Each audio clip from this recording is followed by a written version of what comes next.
Aquí tenemos un clima mayoritariamente atlántico, es total atlántico. De hecho estamos viendo una de las islas atlánticas al fondo, que es la isla de Ons. Lo más complicado es el viento del norte, que es lo que te quema los viñedos.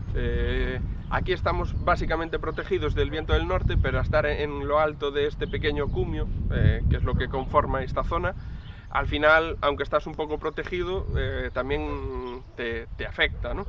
El sur, en cierta medida, te toca menos, no es tan influyente. Lo que hace es un poco de ventilación. Estos viñedos suelen ser muy ventilados porque al final te afecta un poquito el norte y te afecta un poco el sur también. En todas nuestras fincas están aproximadamente sobre 6-5 metros incluso sobre el nivel del mar.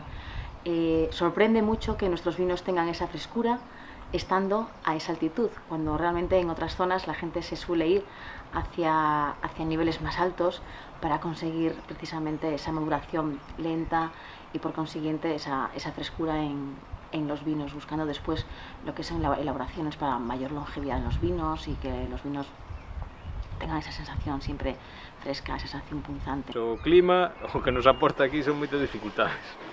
Por qué? Porque aquí temos moita presión de enfermedades. No noso caso,